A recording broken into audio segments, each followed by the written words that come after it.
Welcome to Pop and Play, where we're always popping and playing. Every day in every way. Woo woo! Just kidding. Okay, anyway.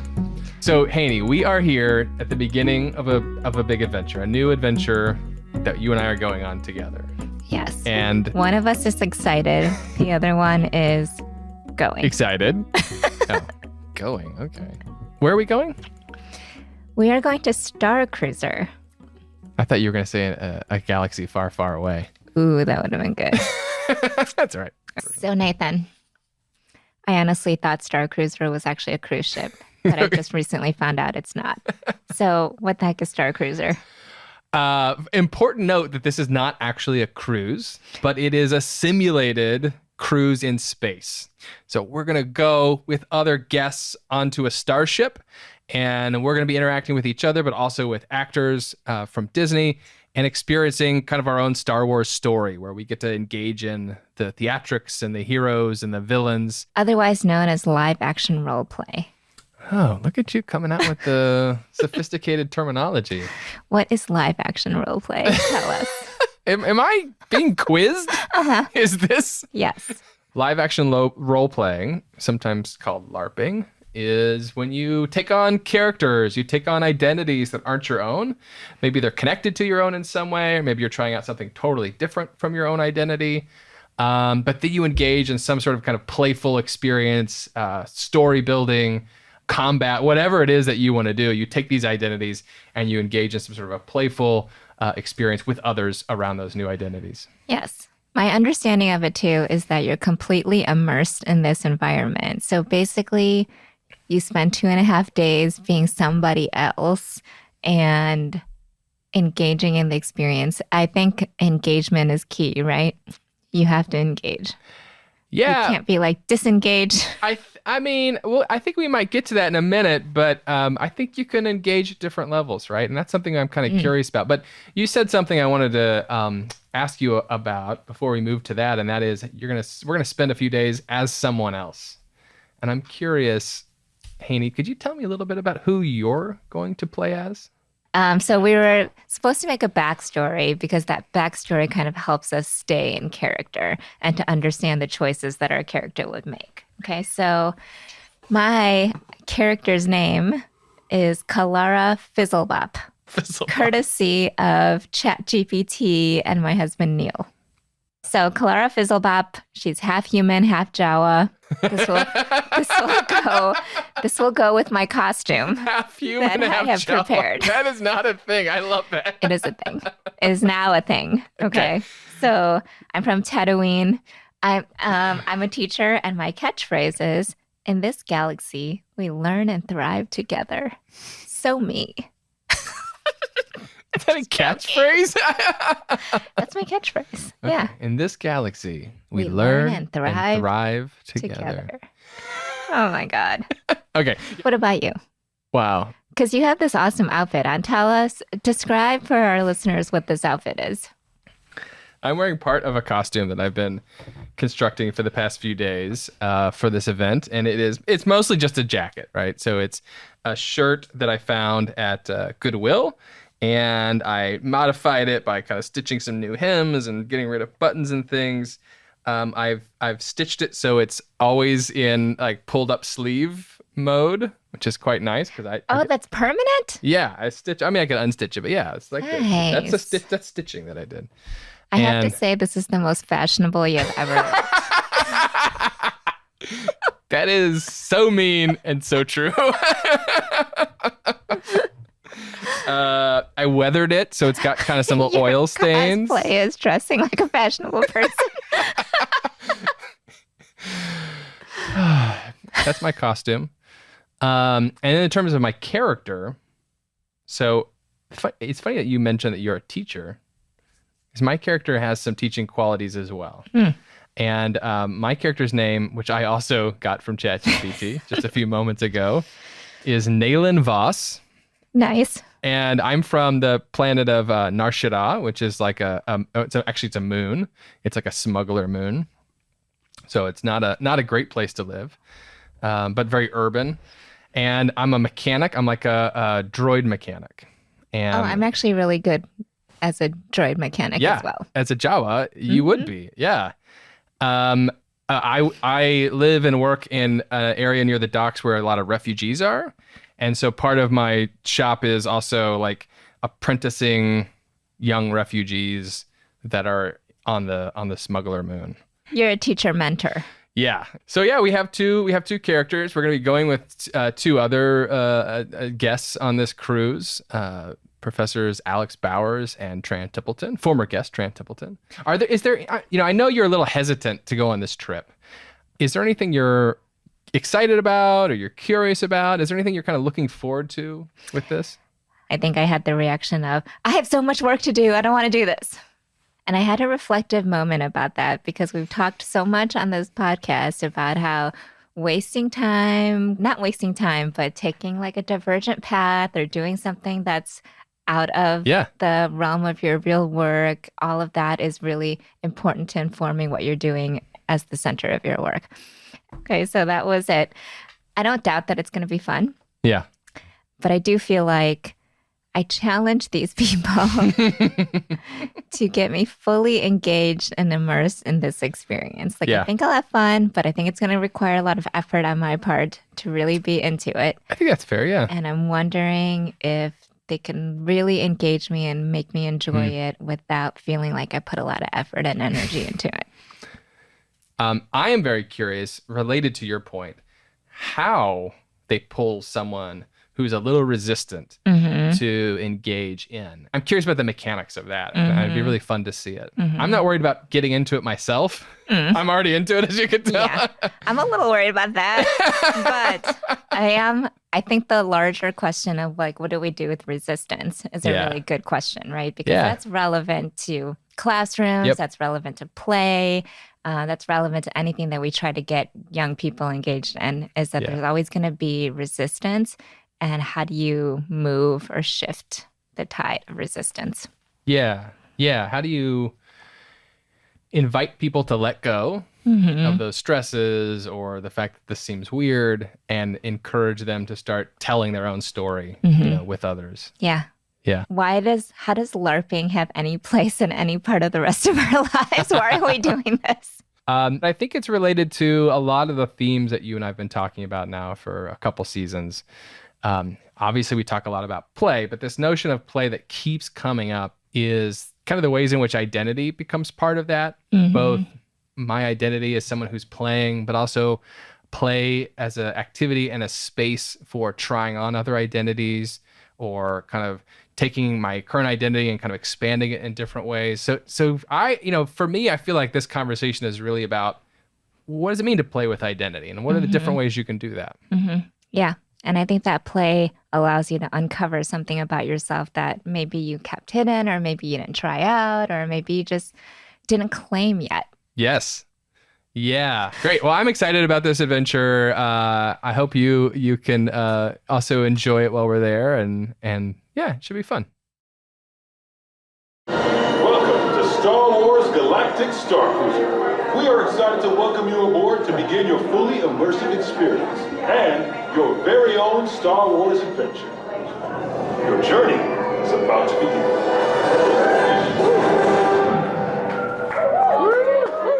So it's a little tough to hear. So we're going to break it down for you. After we boarded the ship, there was a lot of setup.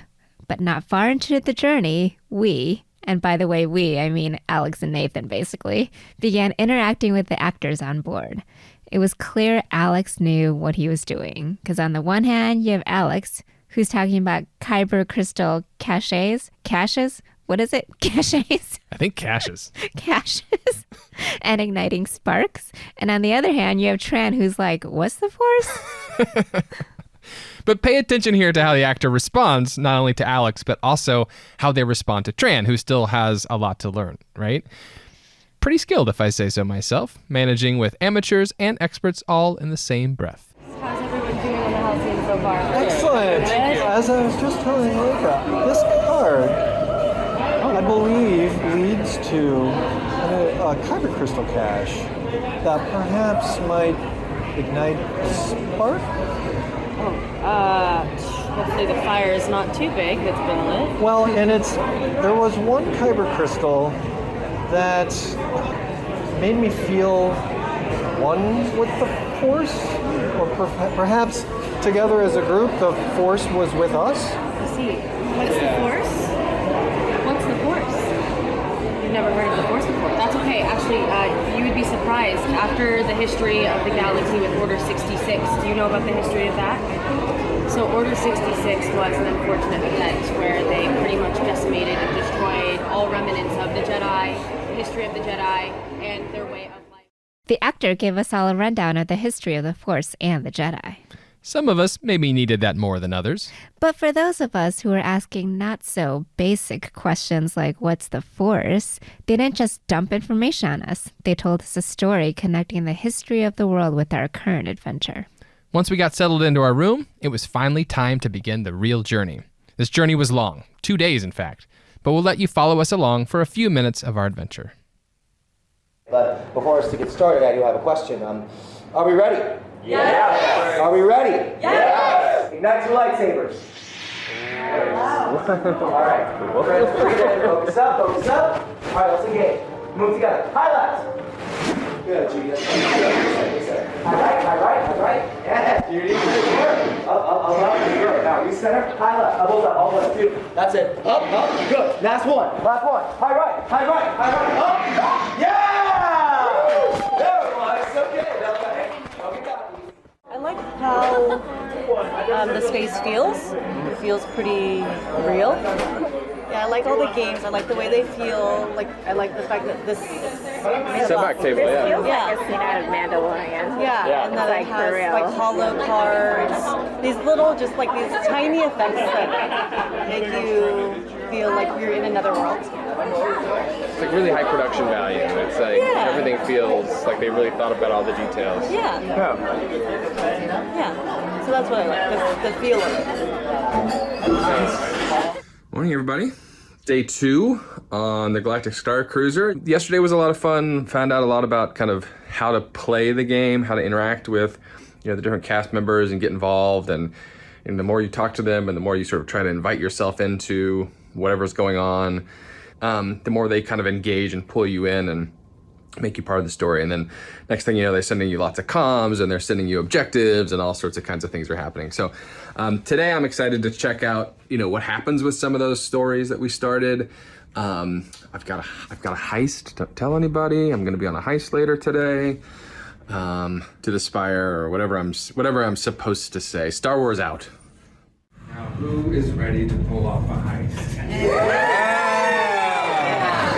Let's clear the space here. All right, so we know what we're here to do, right? We are going to repatriate the Haeny and Nathan. So this is for Gaia.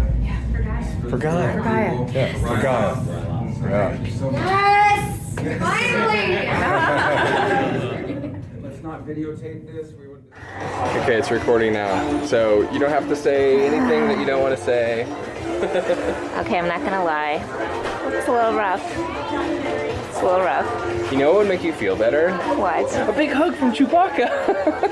I don't even think that's gonna solve the problem. Thank you. Thank you.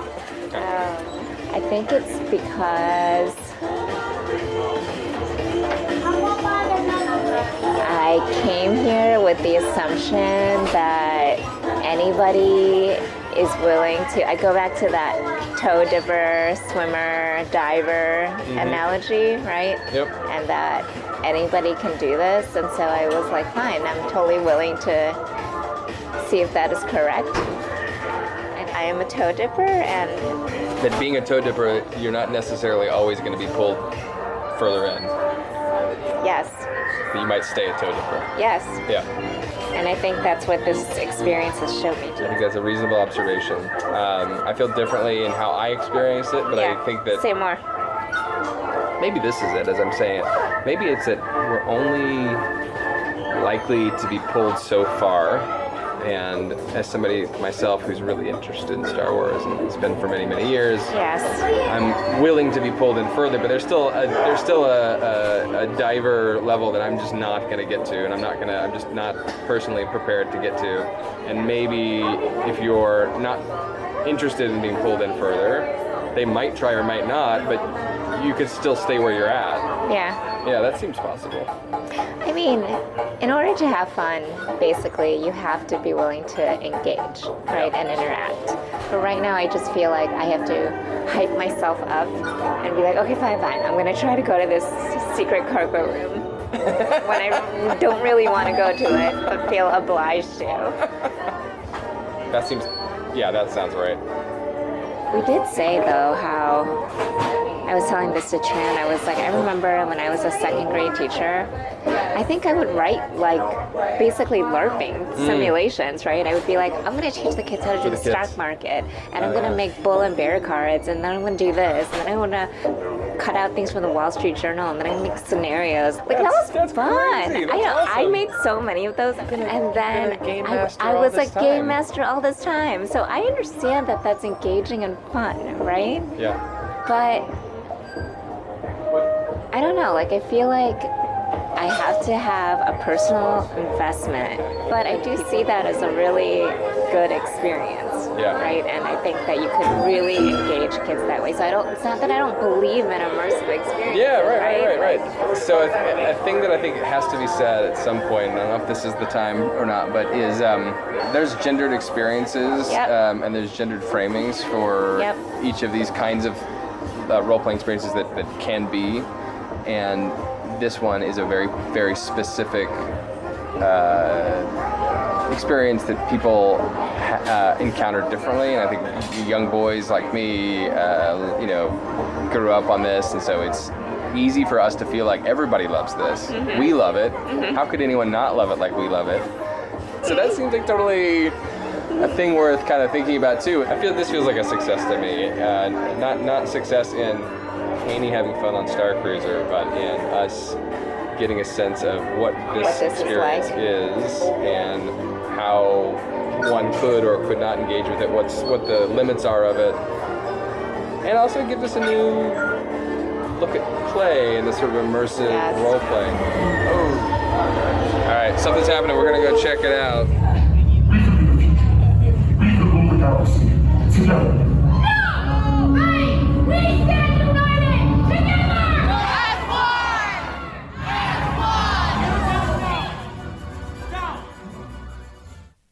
At the grand finale, all of the distinct storylines each of us participated in came together, and our journey came to an end. This was a sad moment. Mixed feelings. Okay, well, it was a sad moment for some of us. But now that we're back planetside, and we've had a chance to let this experience soak in, we are getting this squad back together in the studio with our friend Lalitha to recap what this experience meant to each of us, and to ask, what do immersive experiences tell us about play?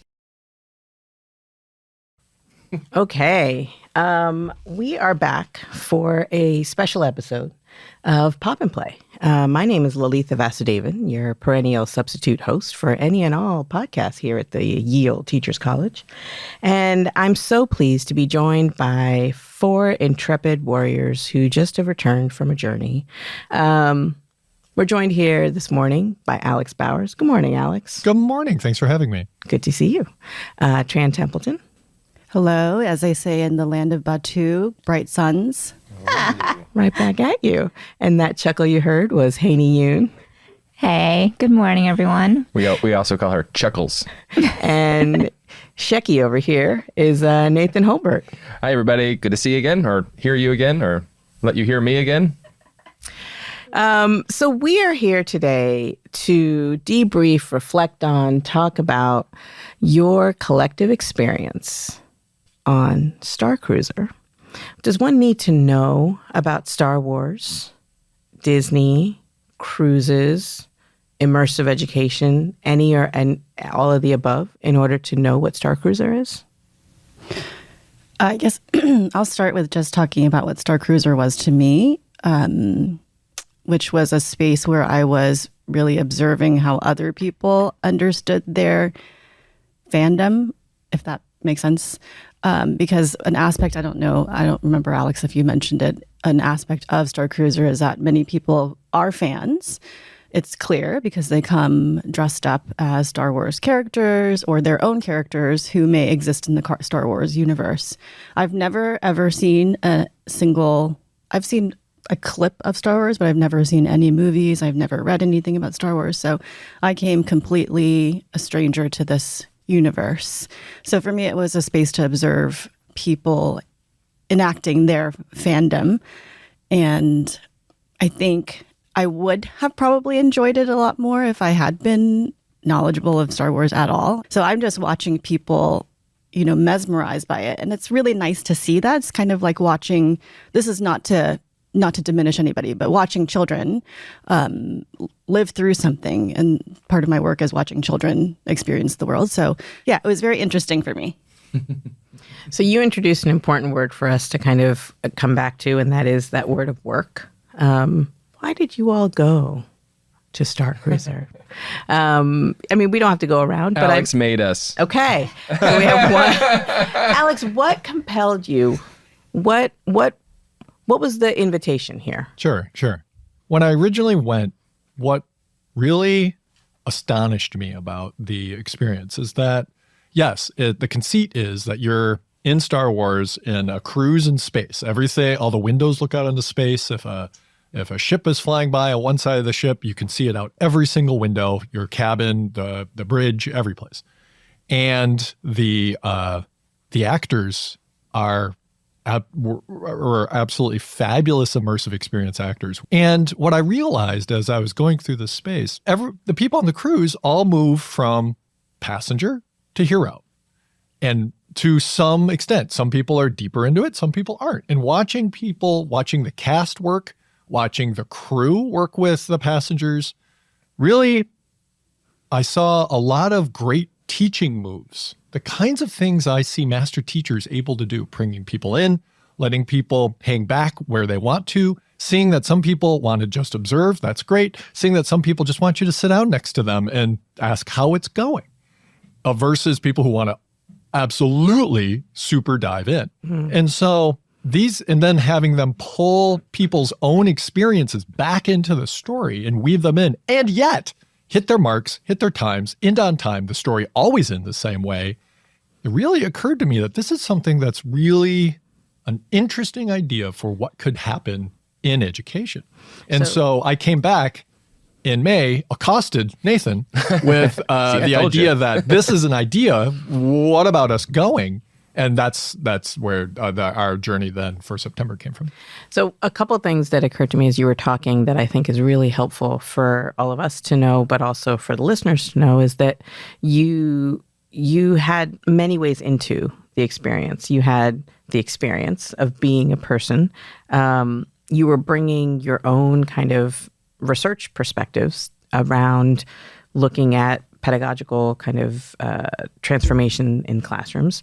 But I also really think it's interesting that you yourself had previous experiences in thinking about how to design these kinds of experiences for teachers. And so I want to pause there for a second because I want to ask then the rest of the team, when you were given this invitation, what were some of the initial kinds of questions or ideas that came to mind? Because the other thing I will go ahead and let the audience know is that each of us around the table have brought an interest in thinking about different ways to curate meaningful and engaging experiences with different groups of people, be it children, our graduate students, adults, teachers we work with. So I know that there was a kind of built-in interest in this broader concept. But when you were invited to consider Starcruiser 2023, what were some of the things that brought you to say, yeah, that let's do it?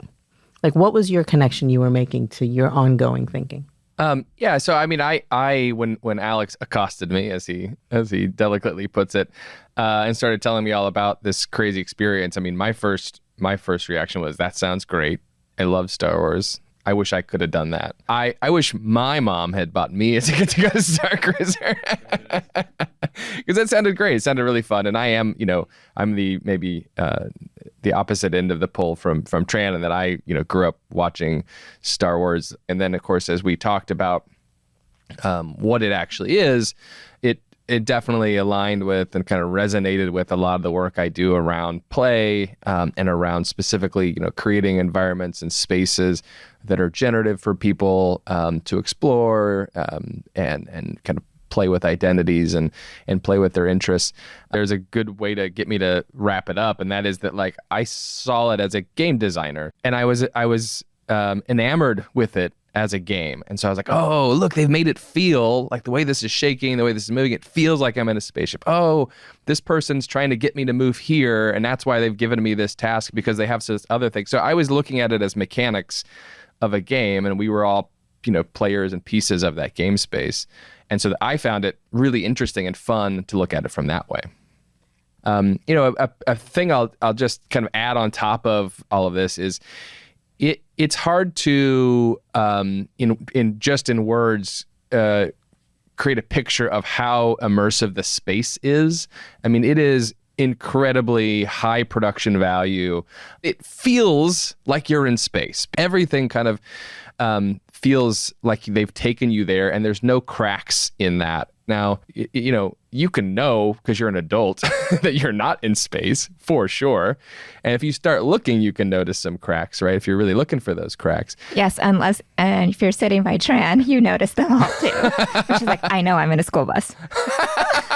Like when we left at 5 a.m., the day that we left, Haeny and I left, they put you in this launch pad, right? And you get in there and loud music plays, the loud Star Wars, I guess the theme song, Space is flying by. And she's looking really grumpy. And I looked at her and I said, we're standing still, right? And she was like, I know. I mean, I want to hear the rest of what you were saying, but I think this is an important point, and that is you did bring your full selves to this. And as ethnographers, we are attending to all of the layers of materiality and relationality and context that is around us. And so that's hard to shed. Tran, early on, you said you were sort of had an observational stance towards a lot of this. Were you often in that space of observation only? And were there moments of letting go of that? So I went on Starcruiser because it was going to be a different experience. And when we work with pre-service teachers, we always talk to them about the value of putting yourself in experiences that you don't know as a way to know more, right, about other people's perspectives. And I think knowing, you can never know fully what somebody else's, I will never know what it's like to be a Star Wars fan, ever. Even if I started watching Star Wars now, because I think there's lots of layers to that in terms of watching it from childhood and all that. So I did spend a lot of time observing the space and the people interacting, observing Haeny and her own reactions to it, because she was somewhat on the end of the spectrum that I'm on. I was definitely drawn more to the games part of the she loved the games. She actually pushed me out of the way in one of the games where we were partners. Can you describe one to me? Yes, please tell her. Is it called bridge control? Bridge training, yeah. Bridge training it's a massive space that simulates the front of a ship. I mean, it's massive. And in bridge training, you do sets of exercises. So one might be blocking. I don't have the language for this, and this is all was also a very awkward part of the trip, was not having any language, but blocking aliens, or I don't know. Yeah, it was like little mini games, like little, you're like, oh, okay, you're the person who's going to shoot the aliens. Oh, you're the person who's going to retrieve these objects. And so there was like 4, I think, mini games. Right. So I would say the games, I was also very drawn to a card game. And I will say that games are a great way for me to not have to engage socially with other adults. And at the Sublight Lounge, there was a 13-year-old. But you really like games too, though, don't you? I do. I really, really like games. There's a 13-year-old also playing the card game. I think those spaces where I could retreat into doing something by myself or with a child, I did that. Mm. I think it's interesting too, because it gives us you've also talked a little bit about the materiality, the kind of impressive scope, the design, the intentionality. But I appreciate the point about kind of games embedded within the experience as another kind of tether or on-ramp into it. That if you didn't want to do the kind of performative engagement with the actors. That, let's say, that felt one step too removed, or one step too far. That part of what I'm hearing you all say is that the kind of version of immersion that existed was maybe layered and had different ways you could do it, but that it wasn't everybody immersed in the same kind of way. Yeah, and for example, it's a cruise. The conceit is you're on a cruise, and so they actually have all the cruise things you can do in the atrium. Like there's a space bingo, there's space newlywed game, and Sabak, the card game, is being played all the time. But one of the things, going back to my point about what I saw for education in this experience, is that you see in the education research literature around like serious games or educational games or gaming in education, is that there's some researchers who say, the reason that games are fun is because you can fail. And the reason that school is boring is because we try to make it so you can't. And one of the things that just astounded me on Starcruiser, like bridge training, everybody knows we're not going to fail. The ship's not going to blow up. It's a building in Orlando. It's a fake space cruise. But at the same time, how they instrumented this space, how it's orchestrated, how the actors are so high level, pulling you in by name, and being the number of times the captain said my name this last trip, I was like, whoa. And pulling you in that way, in really good ways that teachers do.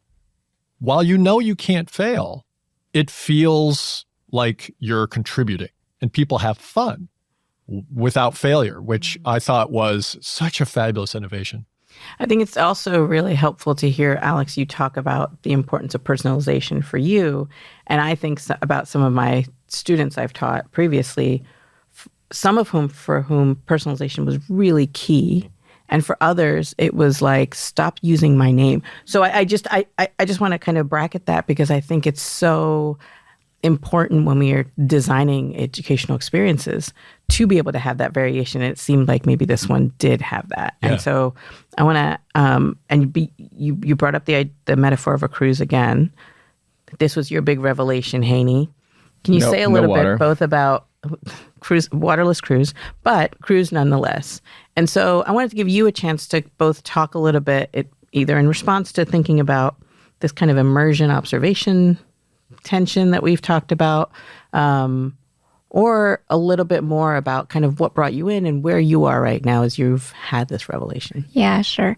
I think the conversation around the perspective that you come in with, like if you're a game designer, you're going to be so attentive to that. Like Tran is totally an outside observer who's like very much into games, right? So it's not surprising that that's the thing that she really latches onto, So I was thinking about like, what's my angle? What's my perspective coming into this? And so obviously I don't have an aversion to Star Wars, right? Like I've talked about this on the podcast where I got into Star Wars because kids are really into it and I felt like I need to take it very seriously. Like I can't understand what they're saying.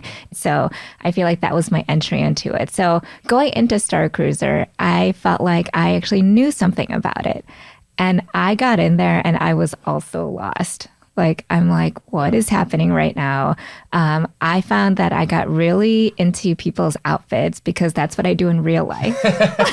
I just look at people's outfits all the time. And I was like, I'm going to do what I know, which is look at people's outfits. Yeah. So I was really into that part of it. And I've had this conversation with each of you at some juncture or point, is I walked away from that thinking like, there are certain kinds of play that are very meaningful for certain people. And for, I think about that with young children, that might not be very meaningful to me, right? That I might not actually even enjoy that much.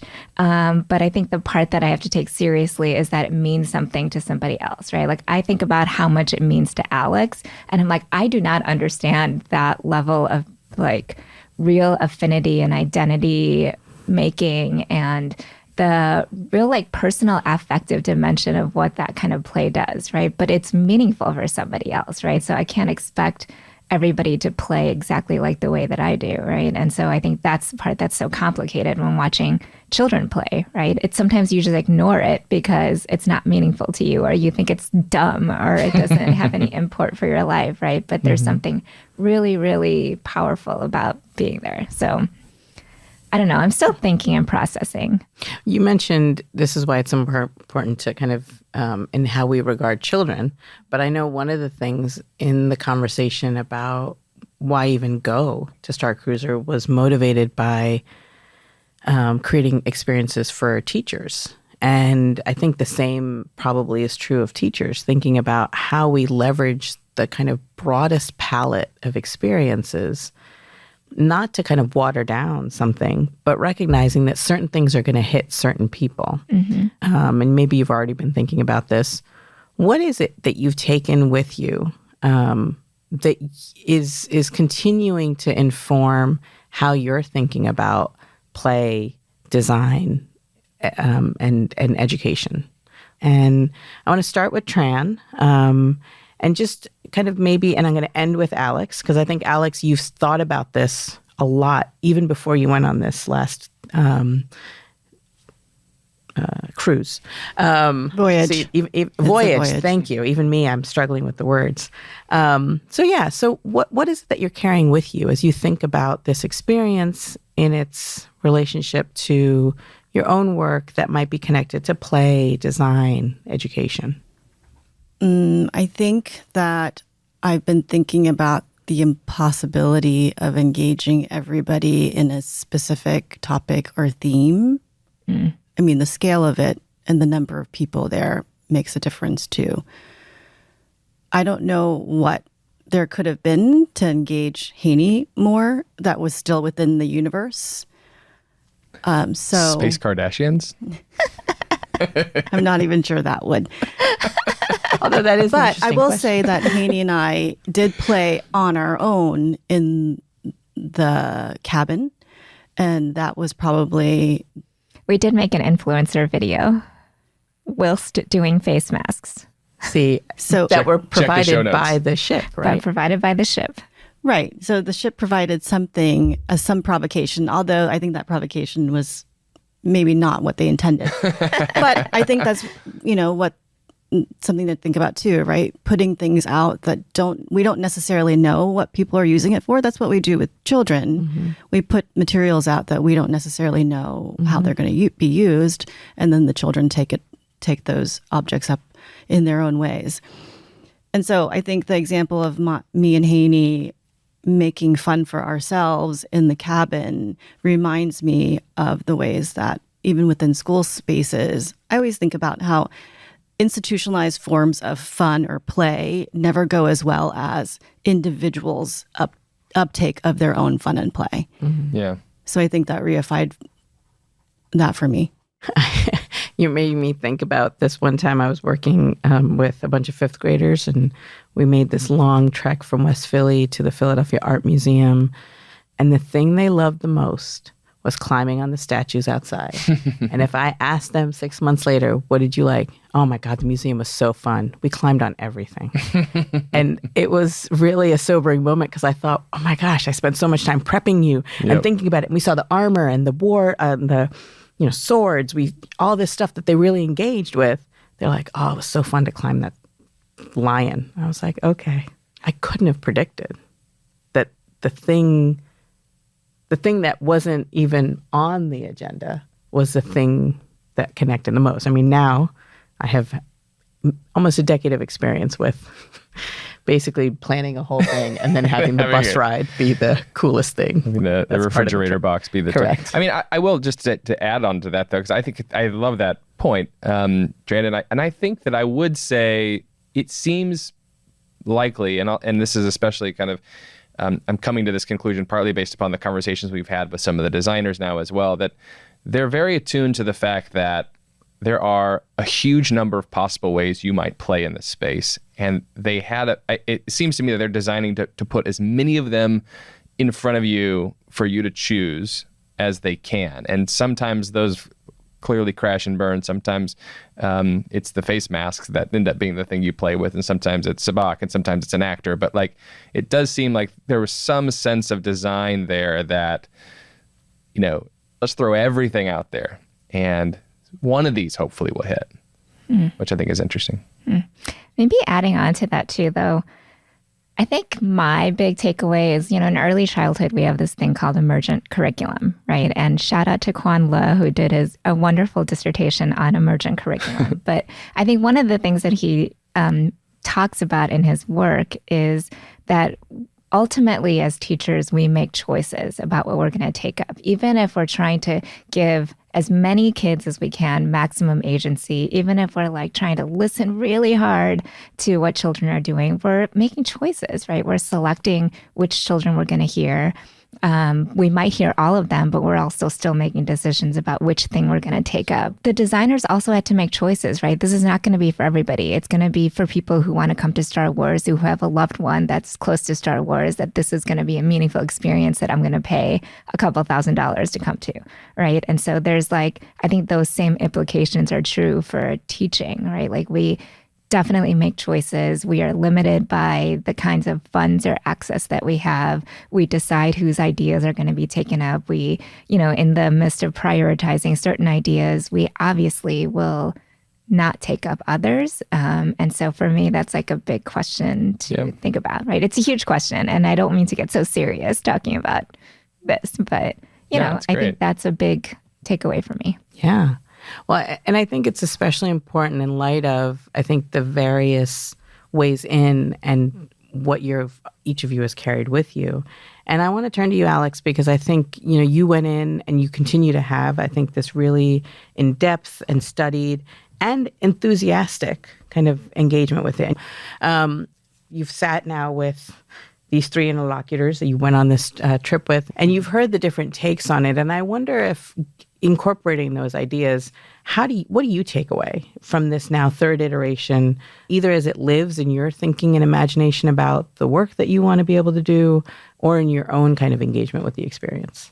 What I take away from and take with me in this from this experience and thinking about applications to education is that it's ultimately about identity and choice.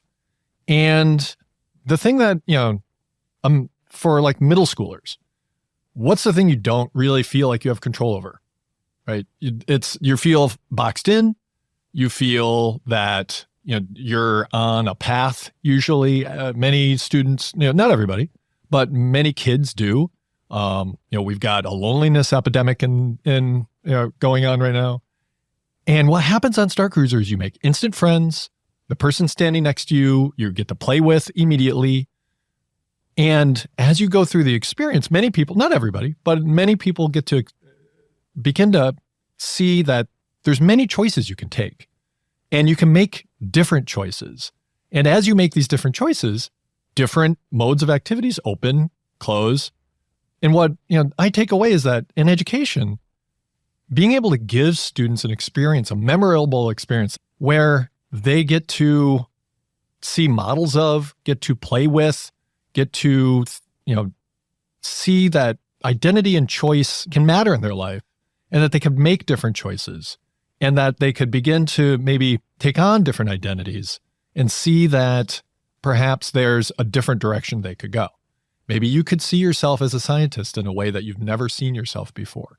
And you can take on and play with that identity for a little while and then begin to walk away and say, okay. So we've covered a lot of ground. We've talked about how you come into an experience, what you're taking out of it. What is an immersive experience? Given what we've discussed, what are you left thinking about in terms of both the nature of immersive and the value of immersive? Well, I don't have a definition, but answering this question makes me kind of want to answer your previous question a little more directly too, about what I take away, because I think this notion of immersive is actually a really exciting place for us to start playing. And it's a space that's existed for some time, and there's a whole community and a whole profession, and there's knowledge that community has built around how to do immersive theater, immersive experiences, immersive play. And I think that world has, for the most part, been separate from the educational space. There's been the occasional kind of bleed across, certainly, and in the gaming world, there's been some of that bleed there. But I think for the most part that those two communities of knowledge have been separate.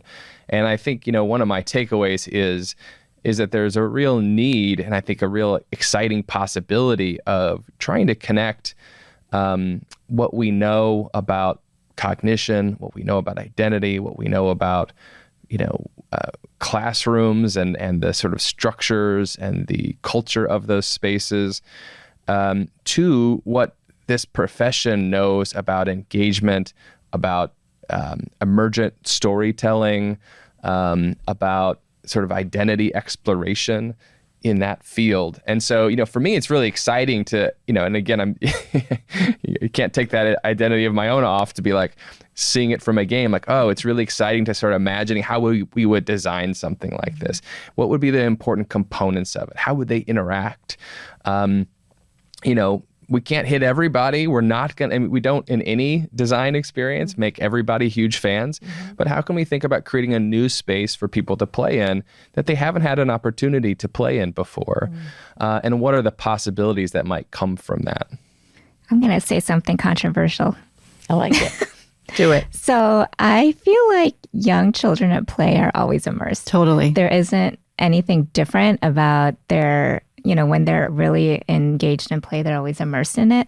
And so I feel like I think I've said this before, is that I'm not sure if it's like more different kinds of space, more materials, more time, even like any of those conditions that make the biggest difference, right? It's actually just like learning from what kids are doing. And then maybe we take that as a point of access. And so I don't know, Tran, I know you probably have more to say about that. Well, I did write down young children's classrooms are immersive. Yep. But the young is important here. And the I just young want to is make sure very that's important. Yes. Yeah. And because I think there's elements of choice, there's an abundance of materials that are curated. If it's, a classroom that practices an emergent curriculum, those materials are curated for the children in the space to be open-ended so that children can take those materials and imagine together or on their own. When I look at an early childhood classroom, I do see children who choose to be on their own or choose to be in their world, imaginary worlds.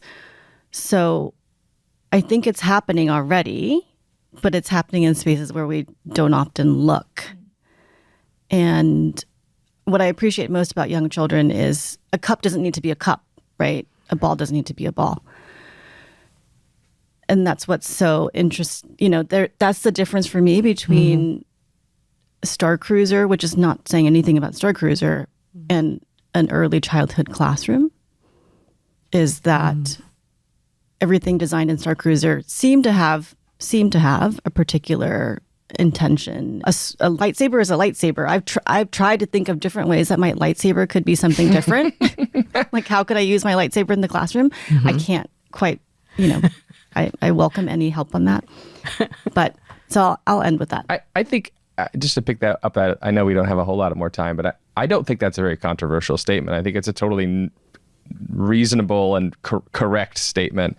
And I think, what's important to put it in context, though, is we have so many different fields of work that are almost, to put it in a dumb way, about trying to recreate young children's classrooms at different levels, different domains, different places. And, my area of work around kind of constructionism is really about, like, how do you give people agency? How do you give them materials that they can create with? They can have that sense of exploration and play with.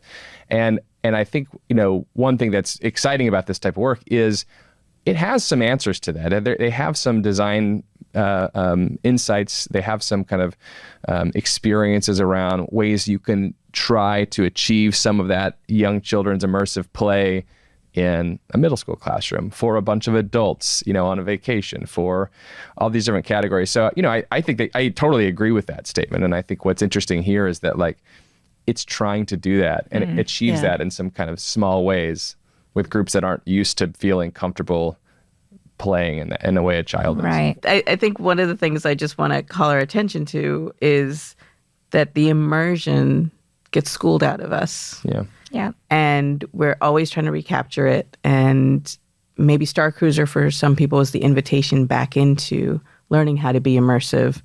But I think all of you are engaged in doing work that is trying to provide more invitation, more inroads, and more reimagining of spaces to embrace immersion and play. Thank you, Lalitha, for Thank you lovely all. This is great. conversation. Woo woo. May the force be with you. You didn't do a woo woo. Good journey. Yeah. Woo. Woo. Pop and Play is produced by Haeny and Nathan Holbert, Lalitha Vasudevan, Billy Collins, and Joe Rena Ferry at Teachers College, Columbia University with the Digital Futures Institute. Audio recording for this episode by Jen Lee. This episode was edited by Billy Collins.